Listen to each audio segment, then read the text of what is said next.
लंका की स्वर्ण नगरी में जहां चारों ओर रावण की सत्ता थी, वहीं एक कोना था अशोक वाटिका का, जहां जनक नंदिनी सीता विरह की वेदना में बैठी रहती थीं, अकेली, निस्सहाय और आंसुओं से भरी। यहीं पर रावण ने एक राक्षसी को नियुक्त किया था उनकी निगरानी के लिए, त्रिजटा।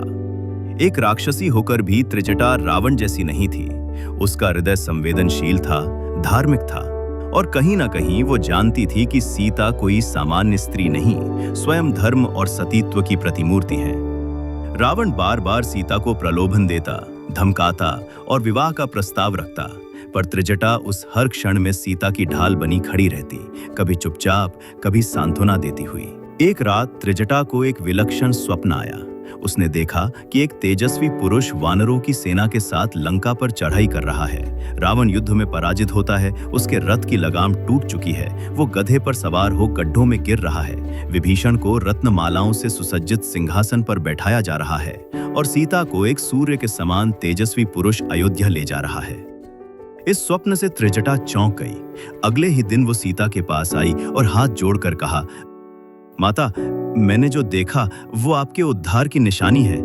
प्रभु श्री राम स्वयं आएंगे, आपको भयभीत होने की आवश्यकता नहीं है। सीता, जो अब तक अकेली थीं, इन वचनों से संबल पाकर मुस्कुराईं। त्रिजटा ने न केवल उनका मनोबल बढ़ाया, बल्कि जब हनुमान लंका पहुंचे और सीता को राम की अंगूठी दी, तब त्रिजटा ने ही उनकी पहचान सत्य प्रमाणित की और कहा, ये कोई सामान्य वानर नहीं, अवश्य ही श्री राम के दूत हैं। हनुमान और सीता के संवाद में भी त्रिजटा ने मध्यस्थ की भूमिका निभाई।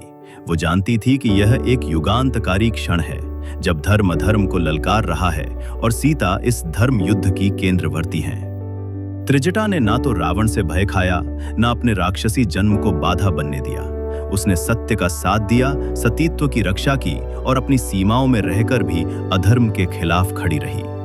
त्रिजटा का नाम भले ही रामायण में गौण रूप से आता हो, परंतु उसका कार्य किसी नायिका से कम नहीं। उसने अपने कर्तव्य से ऊपर उठकर मानवीय करुणा और धर्म को चुना। वो इस बात का उदाहरण है कि जन्म से नहीं, कर्म से कोई महान बनता है। आज जब हम रामायण की कथाओं को स्मरण करते हैं, हमें त्रिजटा जैसे पात्रों को नहीं भूलना चाहिए, जिन्होंने पृष्ठभूमि में रहकर भी पूरे युद्ध का नैतिक संतुलन बनाए रखा। त्रिजटा वो नाम है जो बताता है कि अधर्म के साम्राज्य में भी धर्म के बीज पनप सकते हैं। और यही तो है सनातन धर्म का रहस्य, जहां आशा कभी नहीं मरती। ऐसी और छुपी हुई पौराणिक कहानियों के लिए लाइक करें, शेयर करें और सब्सक्राइब करें कर्माधारा, क्योंकि यहां हर कथा में छुपा है सनातन का वो सत्य जिसे समय ने भुला दिया है।